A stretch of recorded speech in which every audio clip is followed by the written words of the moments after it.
नमस्कार मित्रों, आप सभी का स्टडी फॉर यूपीएससी पीसीएस में स्वागत है। 72 बीपीएससी के लिए 15 जुलाई से बेसिक से एडवांस तक आंसर राइटिंग शुरू हो रहा है। तो जिनको भी जुड़ना हो ज़रूर ही जुड़िएगा। आंसर राइटिंग में आपको और 6-7 महीनों के लिए मिनिमम जुड़िएगा। पैसे की बात नहीं है, बिल्कुल भी नहीं, लेकिन ऐसा चमत्कार नहीं होता है कि मैं 1 महीने में आपको आंसर राइटिंग में सारा कुछ करवा भी दूंगा और सिखा भी दूंगा। तो जुड़िएगा, विश्वसनीय है काफ़ी। बहुत सारे स्टूडेंट मेरे पास रहे हैं जिनको आंसर राइटिंग में ट्रेंड कर ही दिया है बिल्कुल। और बेसिक से एडवांस तक का सभी होगा। जितना करवाऊंगा मेंस के आपके मैक्सिमम सवाल उसी में से आएंगे, इस हद तक करवाऊंगा मैं। जुड़िएगा आप लोग, बहुत ही बेहतरीन रहेगा, लोएस्ट प्राइस में रहेगा और आपको सहयोग राशि ही केवल मैं लेता हूँ। इतना सारा चीज़ जो दूंगा ना, उसके बदले आपसे कुछ भी नहीं लेता हूँ, जितना मैं आपको प्रोवाइड करवाता हूँ। देख ही सकते हैं क्या क्या चीज़ें आपको मिलेंगी। आज हम लोग क्या पढ़ने वाले हैं, तो मॉडर्न हिस्ट्री का नेक्स्ट वीडियो होगा ये। आपको याद होगा कि पिछले वीडियो में हम लोगों ने गांधी जी के शुरुआत से लेकर के कहाँ तक पढ़ा था, तो खिलाफत आंदोलन को पढ़ा था और इतना डिटेल में पढ़ा था कि किसी को भी पढ़ा सकते हैं और उससे बाहर फैक्ट्स नहीं पूछे जाएंगे। बहुत सारे बच्चों के मन में होगा कि डेली डेली आप 2-3 वीडियो क्यों नहीं डाल देते। मैं अकेले ही पढ़ाता हूँ ये सारा कुछ, और कंटेंट भी अपना मैक्सिमम मैं खुद ही तैयार करता हूँ। टेस्ट वगैरह के लिए तो 2-3 लोग साथ में भी हैं, लेकिन टेस्ट के अलावा जो भी कंटेंट आपको दिखता है मैक्सिमम मैं खुद से ही तैयार करता हूँ। इसके कारण से बहुत ज़्यादा वीडियोज़ नहीं आ पाते हैं, क्योंकि पढ़ना पड़ता है तब जाके पढ़ाता है। कोई रटा रटाया फैक्ट्स में नहीं पढ़ाता हूँ। और सहयोग आंदोलन में अगली बार अगर पढ़ाऊँगा तो अलग होगा, वो लिखित PDF से केवल पढ़ता नहीं हूँ मैं। एक ये लेक्चर लेने के लिए कम से कम 3 से 4 घंटे बैठ करके मुझे गांधीवादी आंदोलन पढ़ना पड़ता है अलग अलग किताबों से, तब जाके ये डिलीवर होता है। ठीक है, इसलिए कम कम वीडियो ही लाएंगे, लेकिन क्वालिटी होगा अच्छा और इतना शानदार होगा कि आपका एक भी सवाल इससे बाहर नहीं आएगा और थॉट प्रोसेस आपका डेवलप हो जाए। देखिए कौन सा है पहला टॉपिक आज का। आज का पहला टॉपिक है और खिलाफत आंदोलन। मैंने आपको पढ़ा दिया था डिटेल में और सारे फैक्ट भी करवा दिए थे। खिलाफत समिति के बारे में इतना डिटेल में बताया था, इसका परिणाम क्या हुआ वो भी बता दिया था, प्रमुख घटना भी बता दिया था। आज जो अपना पहला टॉपिक होगा वो है असहयोग आंदोलन। बहुत ही ज़्यादा इम्पॉर्टेंट और गांधीवादी आंदोलन में सबसे ज़्यादा महत्वपूर्ण आंदोलन, लेकिन एक असफल आंदोलन जो अपने उद्देश्यों को प्राप्त नहीं कर पाया और महात्मा गांधी को इसको बीच में ही रोकना पड़ा। बहुत सारे बच्चे कंफ्यूज हो जाते हैं खिलाफत आंदोलन में और असहयोग आंदोलन में। दोनों आंदोलन पैरेलल ही चल रहे थे। एक आंदोलन बीच में छूटा है जो मैं आपको पढ़वाऊंगा अलग से। वो है कौन सा, तो होम रूल लीग आंदोलन।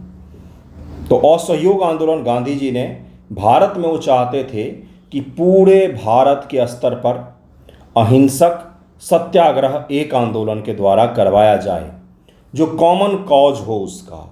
खिलाफत आंदोलन कॉमन कॉज नहीं था, मुस्लिम समुदाय जो है मुस्लिम विशेष वर्ग के कॉज के कारण से हुए थे, लेकिन उसका उतना ज़्यादा इम्पैक्ट नहीं रहा। बाद में दंगे फसाद हो जाने के कारण से और भी ज़्यादा वो आंदोलन अपना इम्पैक्ट नहीं छोड़ पाया। दूसरी ओर तुर्की के ही जो अतातुर्क हैं मुस्तफ़ा कमाल पाशा, उन्होंने ही खिलाफत को अस्वीकार कर दिया।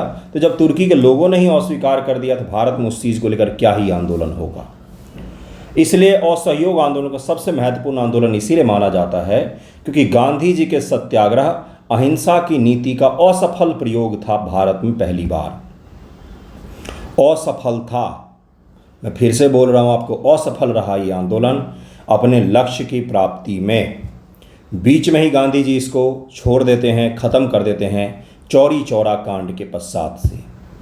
इसीलिए इसको डिटेल में समझते हैं, कारणों को समझेंगे, क्या क्या हुआ था, क्या फैक्ट्स हैं, किन जगहों पर क्या हुआ था, इन सभी चीज़ को पढ़ेंगे। बिहार स्पेशल भी इसमें इंक्लूड करेंगे।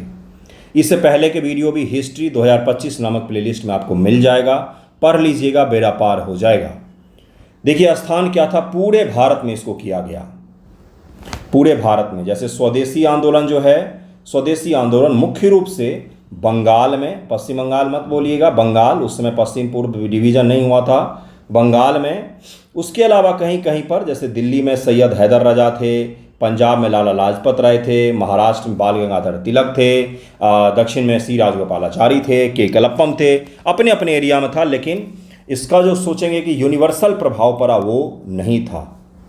गांधीवादी आंदोलन का पहला आंदोलन था असहयोग आंदोलन, जो कॉमन कॉज के कारण से हुआ और इसका प्रभाव बहुत ही ज़्यादा विस्तृत था। रॉलेट एक्ट 1919, इस कानून ने बिना मुकदमा चलाए लोगों को गिरफ्तार करने की शक्ति दी, जिसका व्यापक विरोध हुआ, पहला कारण। दूसरा कारण जलियांवाला बाग नरसंहार, अमृतसर में जनरल डायर द्वारा निहत्थे लोगों पर गोलीबारी से देश भर में आक्रोश फैल गया था। मैंने आपको यह भी समझाया था पिछले वीडियो में कि आज आप लोग जलियांवाला बाग हत्याकांड को हम समझते हैं कि हमें पता है, सबको उस समय पता होगा, बिल्कुल भी नहीं। उस समय न्यूज़पेपर स्वतंत्र नहीं थे, उस समय सोशल मीडिया नहीं था, उस समय इलेक्ट्रॉनिक प्रिंट मीडिया भी इतना ज़्यादा खास नहीं था। इस कांड को, इस जघन्य कांड को देश देश के कोने कोने तक पहुंचाना भी एक बहुत ही बड़ा चैलेंज था, वो भी तब जब अंग्रेजी सरकार इसको दबाने में लगी हुई थी। एक हंटर कमीशन बनाया ही गया इसीलिए कि इस दुर्घटना को, दुर्घटना नहीं, इस नरसंहार को दबा दिया जाए। खिलाफत आंदोलन, गांधी जी ने इसे असहयोग आंदोलन के साथ जोड़ा। ब्रिटिश शासन के प्रति बढ़ता असंतोष और स्वराज की मांग को उन्होंने उठाना चाहा। स्वराज लिखा हुआ है, पूर्ण स्वराज नहीं लिखा हुआ है। शब्दों का अंतर हमेशा समझना चाहिए। उत्तर लेखन में आप गलतियां नहीं करते हैं। जैसे कई सारे बच्चे लिख देते हैं, बोलते हैं कि हड़प्पा संस्कृति, बिल्कुल भी नहीं, हड़प्पा सभ्यता है, सिंधु सभ्यता है, सिंधु संस्कृति नहीं है। उसी प्रकार से स्वराज और पूर्ण स्वराज में अंतर होता है। स्वराज का यानी कि डोमिनियन स्टेटस की मांग कर रहे हैं और पूर्ण स्वराज यानी कि कंप्लीट स्वतंत्रता की मांग कर रहे हैं। डोमिनियन स्टेटस यानी कि जो 1915 के होम रूल लीग आंदोलन, होम रूल का मतलब ही है स्वराज, होम रूल का मतलब ही है स्वराज, यानी कि डोमिनियन स्टेटस की मांग करना, जो आयरलैंड से प्रेरणा लेकर ये आंदोलन शुरू किया गया था भारत में। उसी प्रकार से इसका भी था असंतोष और स्वराज की मांग। 1 अगस्त 1920 को गांधी जी ने असहयोग आंदोलन की औपचारिक शुरुआत की।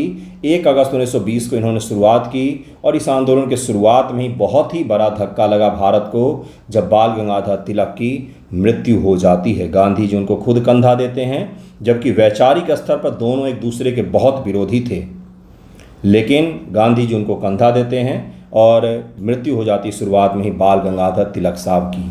अगर वो जिंदा होते तो ये आंदोलन निश्चित तौर पर कुछ और इस पर इम्पैक्ट पड़ता। महात्मा गांधी आंदोलन का मुख्य प्रणेता, अन्य सहयोगियों में जवाहरलाल नेहरू, सारे यंग लीडर हैं ये। सरदार वल्लभ भाई पटेल की एज थोड़ी सी थी। राजेंद्र प्रसाद, मौलाना अबुल कलाम आज़ाद, लाला लाजपत राय, मोतीलाल नेहरू, सी राजगोपालाचारी, सुभाष चंद्र बोस बाद में असहमति के कारण इससे अलग हो गए। वो और बहुत ज़्यादा निराश भी हुए जब पता चला कि गांधी जी ने इसको बीच में अचानक से रोक दिया है। लॉर्ड चेम्सफोर्ड उस समय वायसराय था, लॉर्ड रीडिंग वायसराय, जिसके समय में आंदोलन समाप्त हुआ था। General Reginald Dyer Jallianwala Bagh नरसंहार के लिए जिम्मेदार था, जिसने आंदोलन को प्रेरित किया मतलब कॉज जो था वो सबसे बड़ा जलियांवाला बाग था और रॉलेट एक्ट सबसे बड़ा कॉज था। और ये भी एक कॉज था कि प्रथम विश्व युद्ध अंत हो चुका है। भारतीय लोगों से बहुत बड़ी बड़ी बातों में नेता बन करके अंग्रेजों ने बहुत बड़े बड़े सपने दिखाए कि हम आपको ये दे देंगे, वो दे देंगे, लेकिन युद्ध समाप्त होने के बाद क्या मिला, तो रॉलेट एक्ट मिला था। इससे भी लोग असंतोष थे लोगों में। गांधी जी प्रथम विश्व युद्ध जब चल रहा था तो गांधी जी भारत आ चुके थे 1915 ईस्वी में, और भारत आके गांव-गांव घूम कर लोगों को प्रेरणा देते थे कि आप अंग्रेजी सेना में भर्ती हो जाइए। लोग उनको अंग्रेजी सेना का सार्जेंट बुलाने लग गए थे, क्योंकि लोगों को प्रेरित करते थे आप अंग्रेजी सेना में भर्ती हो जाइए और उसके बदले में हमें फर्स्ट वर्ल्ड वॉर के बाद जब युद्ध समाप्त होगा तो भारत को आज़ादी मिल जाएगी।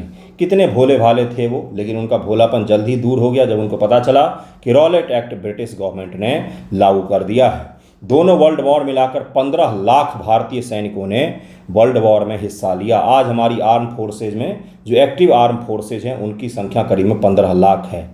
इतने बड़ी संख्या ने उस समय second world war, first world war में पार्टिसिपेट किया था भारत की तरफ से, जिनको आज तक कोई नाम भी नहीं मिला है।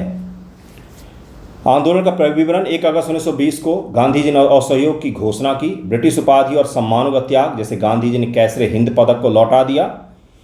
सरकारी स्कूल कॉलेज आंदोलन का बहिष्कार, विदेशी वस्तु विशेष रूप से कपड़ों का बहिष्कार और खादी को बढ़ावा, राष्ट्रीय शिक्षा संस्थान की स्थापना जैसे जामिया मिलिया इस्लामिया, काशी विद्यापीठ, बिहार में भी कई सारे तरीके के विद्यापीठों की स्थापना की गई थी।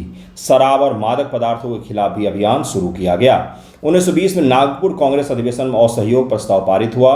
हजारों लोगों ने सरकारी नौकरियों और स्कूल छोड़ दी। चौरी चौरा कांड 5 फरवरी 1920 को उत्तर प्रदेश के चौरी चौरा प्रदर्शनकारियों ने पुलिस थाने पर हमला कर दिया और 22 पुलिसकर्मियों को मार दिया गया। इसी पश्चात से ये एंड हो जाता है। अचानक समाप्ति। चौरी चौरा कांड के हिंसाकांड गांधी जी ने फरवरी 1922 में, कई सारे जगहों पर 4 फरवरी लिखा रहता है, कहीं कहीं पर 5 फरवरी है, 4 फरवरी को आंदोलन वापस ले लिया था। राष्ट्रीय चेतना का प्रसार सफलता। हिंदू मुस्लिम एकता को बल मिला। भारतीय राष्ट्रीय कांग्रेस को जन आंदोलन का स्वरूप मिला। भारतीय राष्ट्रीय कांग्रेस पहली बार उस समय 1917 में भारतीय राष्ट्रीय कांग्रेस नहीं बल्कि गांधी जी गए थे चंपारण।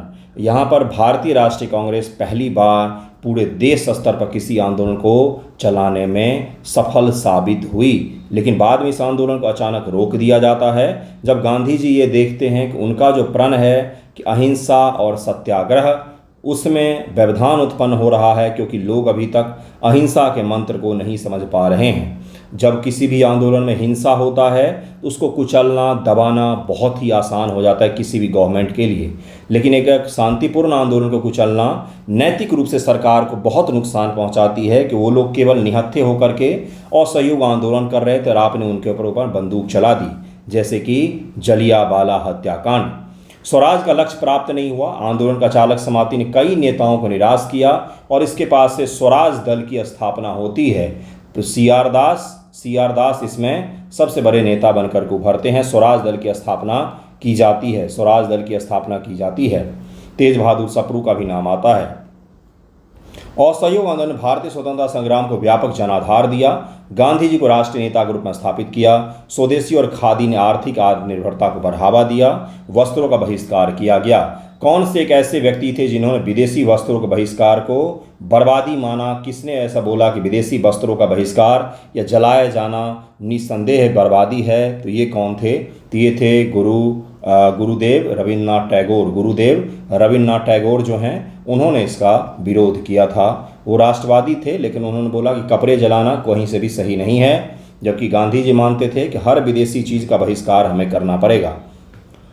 बारडोली सत्याग्रह के बारे में अब हम पढ़ेंगे। चौरी चौरा कांड के बारे में बता ही दिया आपको। उत्तर प्रदेश में चौरी चौरा नामक जगह है जहां पर प्रदर्शन हो रहे थे, तो कुछ पुलिस वालों ने उकसाया भीड़ को, तो भीड़ भी उकसने के पश्चात से पुलिस स्टेशन में आग लगा देती है। पुलिस वाले मारे जाते हैं। गांधी जी आंदोलन को अचानक से वापस ले लेते हैं। फिर स्वराज दल की स्थापना होती है और ये सोचा जाता है, ये फैसला लिया जाता है कि अब हम सदन के भीतर प्रवेश करेंगे और सदन के भीतर प्रवेश करने के बाद वहाँ पर लोगों की आवाज़ उठा करके विरोध करेंगे अंग्रेजी सरकार के सामने। तो कांग्रेस में उस समय दो समझ के लोग बन गए थे, दो विचार आ रहा था। एक आ रहा था कि हमें सदन के अंदर नहीं जाना चाहिए, जब हम सरकार को मान्यता नहीं दे रहे हैं तो हम इस सदन को कैसे मान्यता दे सकते हैं। वहीं पर एक वर्ग था जो बोल रहा था हमें सदन के अंदर जाना चाहिए। जो विरोध कर रहे थे उनमें शामिल थे कौन कौन? तो महात्मा गांधी, उसमें डॉक्टर राजेंद्र प्रसाद, सरदार पटेल, ये लोग ऐसे थे जो बोल रहे थे हमें सदन के अंदर प्रवेश नहीं करना चाहिए। वहीं पर विट्ठल भाई पटेल, सरदार पटेल के भ्राता, और कुछ सी आर दास, तेज बहादुर सप्रू, ये ऐसे लोग थे जो मान रहे थे सदन के अंदर हमें प्रवेश करना चाहिए। लेकिन उसके पश्चात से बाद में जाकर गांधी जी और सरदार वल्लभ भाई पटेल भी इस चीज़ को मान जाते हैं कि ठीक है, हमें सदन के जरिए भी विरोध करना चाहिए। कांग्रेस को सरकार के अंदर प्रवेश करके, सरकार से बाहर से, सभी जगहों से विरोध करना चाहिए। 1927 में अंग्रेजी सरकार ने बारडोली तालिकाओं भूमि कर लगान को 30% तक बढ़ा दिया, जो किसानों के लिए अन्यायपूर्ण था। बारडोली कहाँ पर है? तो ये गुजरात में जगह है जहाँ पर बारडोली सत्याग्रह 1928 ईस्वी में हुए हैं। 1928 में 12 सूखे के कारण किसानों की आर्थिक स्थिति पहले से ही खराब थी, लेकिन अंग्रेज अधिकारियों ने किसानों की शिकायतों को नज़रअंदाज कर दिया और बोला कि लगान 30% से बढ़ाया जाता है। 2 गुना लगान मूवी तो देखा होगा आपने, उसी प्रकार का है ये, ठीक है। स्थानीय नेता कुंवर जी मेहता और कल्याण जी मेहता ने गांधी जी और वल्लभ भाई पटेल से सहायता मांगी। कौन कौन? स्थानीय नेता कुंवर जी मेहता और कल्याण जी मेहता ने गांधी जी से और सरदार पटेल से बोला कि हमारी मदद कीजिए, यहाँ पर किसानों के साथ बहुत अन्याय हो रहा है। महात्मा गांधी आंदोलन के मार्गदर्शक थे, लेकिन मुख्य रूप से आंदोलनकारी कौन थे? तो सरदार वल्लभ भाई पटेल, और यहीं पर उनको सरदार की उपाधि जो दी गई थी वो यहीं पर दी गई थी। सरदार की उपाधि किसके द्वारा? तो वहाँ की महिलाओं के द्वारा उनको उपाधि दी गई थी सरदार की। उससे पहले इनका नाम था वल्लभ भाई पटेल, ठीक है। अन्य सहयोग में कुंवर जी मेहता, कल्याण जी मेहता, मनी भाई पटेल, मेहता भाइयों के स्थानीय सहयोग, किसान नेता कई सारे, कस्तूरबा गांधी महिलाओं को संगठित करने में सहायता की इन्होंने यहाँ पर। और सबसे बड़े यहाँ पर आंदोलनकारी कौन थे, तो खुद सरदार पटेल थे। एम मैकीमिलन बारडोली के कलेक्टर जिन्होंने लगान वृद्धि को लागू किया। लॉर्ड इरविन भारत के वायसराय थे जिनके समय में यह आंदोलन हुआ था, इरविन के समय में हुआ था। 1926 में आया था ये इरविन और 1931 तक भारत में रहा था। इसी के समय में नमक सत्याग्रह भी इसी के समय में होगा। ठीक है।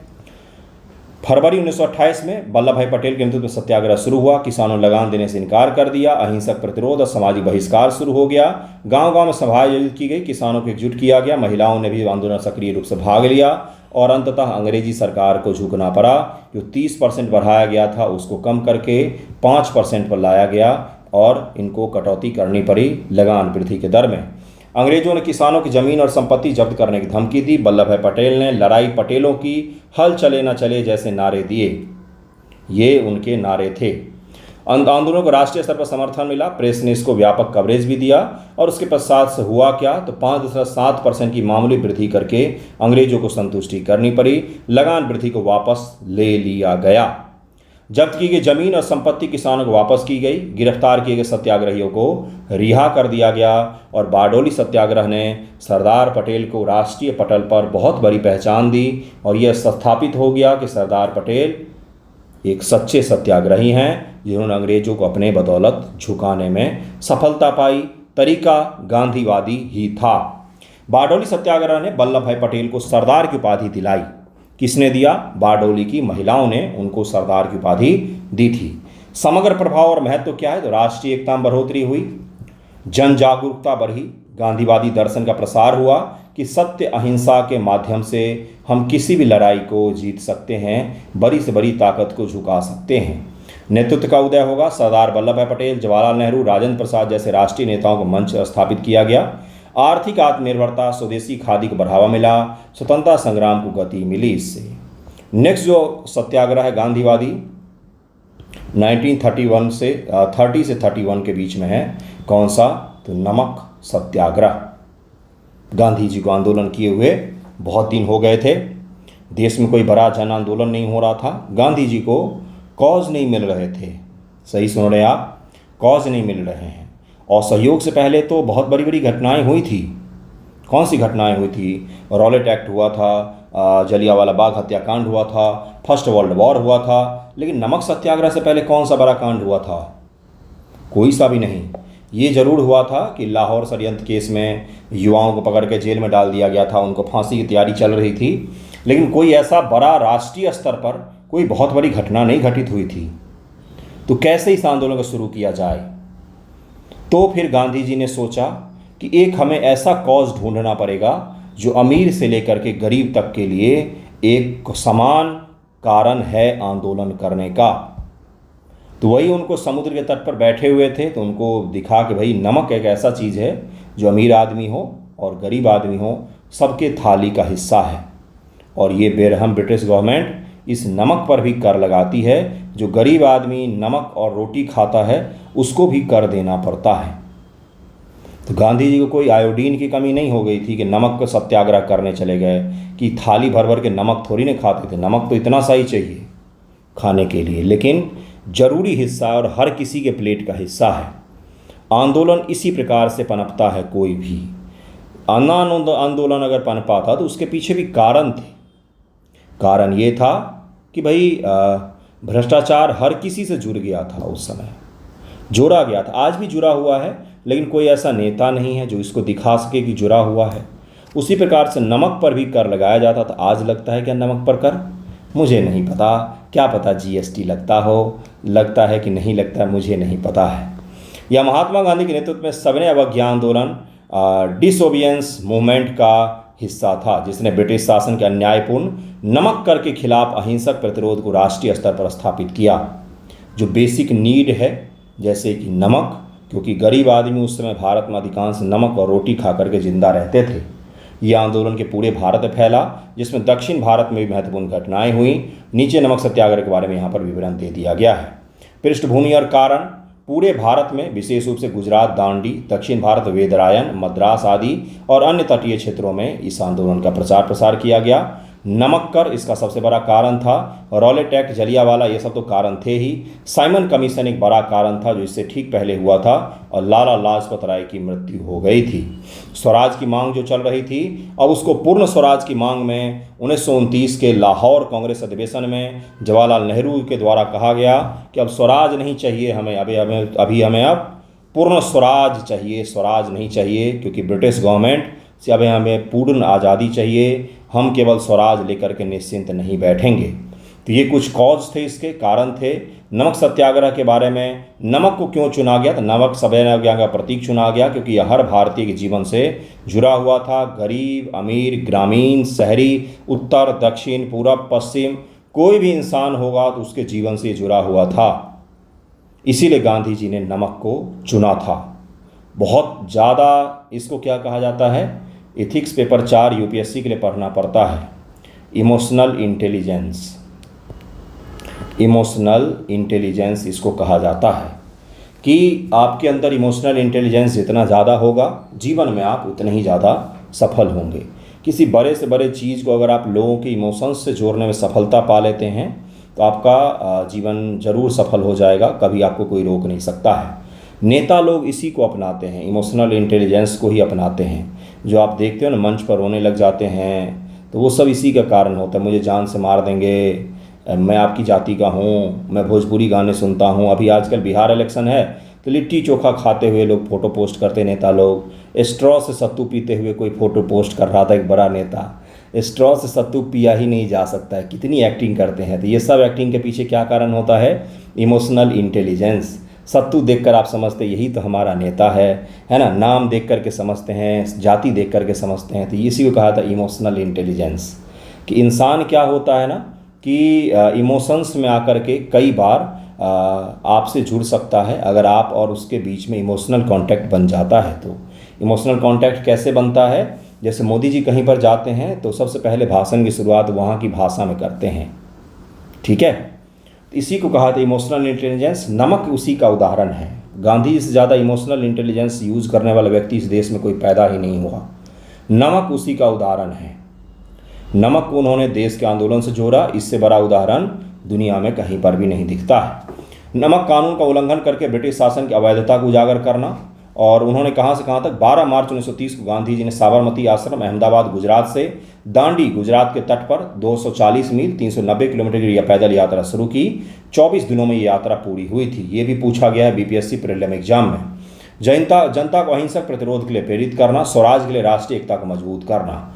12 मार्च 1930 से 6 अप्रैल 1930 तक यात्रा चला था। गांधी जी के साथ 78 सहभागियों ने शुरुआत टोली थी, जिसमें सरोजिनी नायडू, वल्लभ भाई पटेल अन्य शामिल थे। 6 अप्रैल 1930 को गांधी ने दांडी में समुद्र तट पर नमक बना करके नमक कानून का उल्लंघन किया था। 6 अप्रैल को पहुंचे थे, ये भी याद रखिएगा। 12 मार्च से शुरू हुआ था, ये भी याद रखिएगा, क्योंकि प्रीलिम एग्जाम में सारे फैक्ट पूछे जाते हैं। रणनीति अहिंसक प्रतिरोध, नमक बनाना, नमक कर का विरोध करना, ब्रिटिश वस्तुओं का बहिष्कार करना, जनसभाओं और रैलियों के माध्यम से जागरूकता फैलाना। क्या कर रहे थे गांधी जी? क्या कर रहे थे गांधी जी? क्यों इसका इतना ज़्यादा महत्व है? महत्व को समझते हैं, फैक्ट से भी ज़्यादा जाकर आगे जाकर विश्लेषण को समझते हैं। अंग्रेजी सरकार बोल रही थी कि हम दुनिया की सबसे बड़ी और मजबूत सरकार हैं, हमसे ज़्यादा पावरफुल, हमसे ज़्यादा विस्तारित और हमसे ज़्यादा कानून को मनवाने वाला, हमसे ज़्यादा शोषण करने वाला, हमसे ज़्यादा बंदूक चला करके लोग कंट्रोल करने वाला इस पृथ्वी पर कोई है ही नहीं। हमारे किसी कानून का कोई विरोध कैसे कर सकता है? तो फिर गांधी जी ने बोला कि ऐसे कैसे चलेगा, हम विरोध कर सकते हैं और उस चीज़ का विरोध करेंगे जो लोगों के जीवन से जुड़ा हुआ है। नमक, उन्होंने बोला कि नमक कर हम नहीं देंगे। सरकार ने बोला ऐसे कैसे नहीं देंगे, देना पड़ेगा आपको। उन्होंने बोला कि हम जा रहे हैं अहमदाबाद के, निकल रहे हैं अपने दांडी आश्रम से और वहाँ से हम जाएंगे दांडी नामक जगह पर, वहाँ पर जा कर के हम नमक बनाएंगे और आपको 1 रुपये का कर नहीं देंगे। पूरे दुनिया में फैली हुई ब्रिटिश साम्राज्य, समझिए उसके सामने कितना बड़ा इज्जत की समस्या उत्पन्न हो गई होगी जब उसको पता चला होगा कि उसके साम्राज्य का सबसे बड़ा हीरा भारत, उसमें लोग उसके जो रूल हैं उसको धड़ल्ले से पालन नहीं कर रहे हैं। सोच भी नहीं रहे कि अंग्रेजी सरकार कुछ हमारा बिगाड़ पाएगी। ना तो आंदोलनकारियों के हाथों में हथियार है, कुछ भी नहीं है। वो पैदल जा रहे हैं, नमक बना रहे हैं और नमक बांट रहे हैं सभी जगहों पर देश में। हम आपका कानून नहीं मानते हैं, आपको जो करना है कर लीजिए। ये होता है पावरफुल लोगों को झुकाने का तरीका। ब्रिटिश गवर्नमेंट क्या कर पाई? कुछ नहीं कर पाई सिवाय लाठी बरसाने के। वो भी दुनिया भर के न्यूज़पेपर में छपने शुरू हो गए कि असहयोग निहत्थे आंदोलनकारियों पर ब्रिटिश गवर्नमेंट लाठियां बरसा रही है। तो ये नैतिक समस्या उत्पन्न हो गया कि भाई वो कुछ करें तब तो हम मारे तो जस्टिफाई कर पाए कि हमने नहीं मारा है, हमने तो बचाव केवल किया है। लेकिन वो तो मार खा के गिर जा रहे हैं, हाथ तक नहीं उठा रहे हैं। तो ये था इस आंदोलन का महत्व। इतने बड़े साम्राज्य को एक नमक के जरिए झुका दिया गया था। आंदोलन का मुख्य प्रणेता, दांडी मार्च के नेता, दक्षिण भारत के प्रमुख नेता सी राजगोपालाचारी दक्षिण भारत में वेदरायन नमक सत्याग्रह के नेता रहे। टी प्रकाशम आंध्र प्रदेश में नमक सत्याग्रह, के केलप्पन केरल में, रुक्मणी लक्ष्मीपति मद्रास प्रेसिडेंट में महिला सत्याग्रही रही हैं। अन्य प्रमुख नेता सरोजिनी नायडू धरासना में, सरदार वल्लभ भाई पटेल गुजरात में थे, जवाहरलाल नेहरू राष्ट्रीय स्तर पर अलग अलग जगहों पर, राजेंद्र प्रसाद बिहार में, अब्बास तैयब जी गुजरात में, कस्तूरबा गांधी महिलाओं को संगठित करने में लगी हुई थी। लॉर्ड इरविन के समय में नमक सत्याग्रह शुरू हुआ था। A.D. स्टुअर्ट धरासना में नमक सत्याग्रह के दौरान पुलिस का नेतृत्व कर रहे थे और इन्होंने बहुत सारे लोगों को घायल कर दिया मार मार करके। इसी को वर्ल्ड मीडिया ने छापा कि धरासना जैसा दृश्य कहीं पर भी नहीं देखा गया होगा दुनिया में, जहां पर निहत्थे सत्याग्रहियों पर ब्रिटिश गवर्नमेंट के द्वारा लाठियों के वार किए गए, लोगों को मार दिया गया, पीट पीट कर सर फोड़ दिया गया, लेकिन एक भी सत्याग्रही ने हाथ तक नहीं उठाया। इसके पश्चात से ब्रिटिश गवर्नमेंट के समक्ष नैतिक समस्याएं उत्पन्न हो गई। पूरी दुनिया में उसको जवाब देना पड़ गया कि आखिरकार भारत में हो क्या रहा है। दक्षिण भारत में नमक सत्याग्रह प्रमुख घटनाएं, वेदरायन नमक सत्याग्रह तमिलनाडु, वेदरायन तंजावुर जिला, मद्रास प्रेसिडेंसी, राजाजी नेता थे यहाँ पर, सी राजगोपालाचारी के नेतृत्व में तमिलनाडु में ये यात्रा शुरू किया गया था। 13 अप्रैल 1930 को राजाजी ने तिरुचिनापल्ली वर्तमान तिरुचिरापल्ली से वेदरायन 150 मील की पैदल यात्रा की। 30 अप्रैल 1930 के राजाजी और उनके सत्याग्रहों ने वेदरायन के समुद्र तट पर नमक बना करके नमक कानून का उल्लंघन किया था। उसके पश्चात क्या है, प्रमुख सहयोगियों में TSS राजन, सरदार वेदरत्नम पिल्लई और स्थानीय सत्याग्रही शामिल थे। ये जो नाम मैं आपको पढ़ा रहा हूँ, ये सबसे कठिनतम सवाल अगर बनाए जाते हैं कि नमक सत्याग्रह के तमिलनाडु के बारे में बताइए, तो वहाँ पर आप इसको बता सकें। इस प्रकार के नामों को आसानी से आप सेलेक्ट कर लेंगे। पय्यनूर नमक सत्याग्रह केरल, पय्यनूर था, यहाँ का नेता कौन है? तो इनको केरल का गांधी कहा जाता है। के केलप्पम इनका नाम है। केलप्पम ने पय्यनूर में नमक सत्याग्रह किया। अप्रैल 1930 में सत्याग्रह शुरू हुआ था। सत्याग्रह ने समुद्र तट पर नमक बनाकर नमक कानून का उल्लंघन किया था, ये ध्यान रखिएगा। मद्रास व आंध्र प्रदेश में, अन्य स्थान मद्रास वर्तमान चेन्नई आंध्र प्रदेश के तटीय क्षेत्र। नेता टी प्रकाशम आंध्र केसरी इनको कहा जाता है। रुक्मणी लक्ष्मीपति अन्य स्थानीय नेता शामिल थे जिन्होंने इस आंदोलन को यहाँ पर लीड किया था। आंध्र के तटीय क्षेत्रों में विशेष रूप से गुंटूर और कृष्णा जिलों में टी प्रकाशम ने नमक सत्याग्रह का नेतृत्व किया था और इन्होंने कई सारे जनसभाओं को भी संबोधित किया था। अन्य प्रमुख घटनाएं धरासना में हुआ था। गांधी जी की गिरफ्तारी 5 मई 1930 के बाद, सरोजिनी नायडू और अब्बास तैयब जी जैसे बड़े नेता जिन्होंने धरासना में इस आंदोलन को लीड किया था। 21 मई 1930 को ब्रिटिश पुलिस ने सत्याग्रह पर क्रूर लाठीचार्ज किया जिसमें सैकड़ों लोग घायल हुए। इस घटना ने अंतर्राष्ट्रीय ध्यान आकर्षित किया, ब्रिटिश शासन की क्रूरता को उजागर कर दिया कि इतना बड़ा शासन और निहत्थे लोगों पर लाठियां बरसा रही है और इसके किसी भी कानून का लोग मान नहीं रहे हैं। साधारण सा नमक कानून को भी लोग नहीं मान रहे। उस देश में सरेआम इसका उल्लंघन कर रहे हैं। नमक बना बना करके कांग्रेस के कार्यकर्ताओं ने पुड़िया में बना करके पुड़िया में डाल करके पूरे देश में फ्री में बांट दिया था। महिलाओं की भागीदारी, सरोजिनी नायडू, कस्तूरबा गांधी, कमला नेहरू जैसे महिलाओं ने आंदोलन में सक्रिय भागीदारी निभाई थी। परिणाम क्या रहा? राष्ट्रीय जागरूकता, अंतर्राष्ट्रीय ध्यान गया इस तरफ। गांधी इरविन समझौता हुआ। जब देखा इरविन ने कि गांधी नामक एक व्यक्ति है जो खुलेआम अंग्रेजी कानून का उल्लंघन कर रहा है और हम कुछ नहीं कर पा रहे हैं, उस आदमी को नहीं रोक पा रहे हैं, तो उसको लगा कि इससे बात करना चाहिए, इसके साथ कोई समझौता करना चाहिए। सोचिए यहाँ पर क्या हो रहा है। जिस कांग्रेस को ब्रिटिश गवर्नमेंट ख़त्म करना चाहती थी, कर्जन डफरिन जैसे लोगों ने ख़त्म करने का प्रयास किया, उसी कांग्रेस का एक नेता जो भारत के वायसराय के समक्ष बैठ कर के समझौता कर रहा है। समझौता हमेशा समान लोगों में की जाती जिनका समान प्रभुत्व होता है, नहीं तो छोटे लोगों के साथ समझौता नहीं होता, उनको दबा दिया जाता है। गांधी जी अब इस स्टेज पर पहुंच गए कि ब्रिटिश गवर्नमेंट उनको दबा नहीं सकती है, तो डायरेक्ट वायसराय के साथ में समझौता करते हैं वो, और वायसराय से मिलने जाते हैं। गांधी इरविन पैक्ट साइन होता है। जिससे बहुत बार सवाल पूछा गया है। इन पर बहुत सारे आरोप भी लगेंगे। 5 मार्च 1931 को इस पैक्ट को साइन किया जाता है और 23 मार्च 1931 को भगत सिंह, राजगुरु और सुखदेव को फांसी दे दी जाती है, क्योंकि गांधी जी इस पैक्ट में उनके बारे में झूठ को शामिल करवाना नहीं करवा पाते। सीधी सी बात यही है, गांधी जी इसमें नहीं शामिल करवा पाते हैं। और हकीकत ये भी है कि भगत सिंह, राजगुरु और सुखदेव चाहते थे कि उनको फांसी हो जाए, जिससे लोगों में ये मैसेज जाए कि क्रांतिकारी जो होते हैं वो जिंदा रहने के लिए नहीं बने होते हैं, उनका कॉज हासिल होगा या तो मरेंगे। इसी प्रकार से क्रांतिकारी काम करते हैं।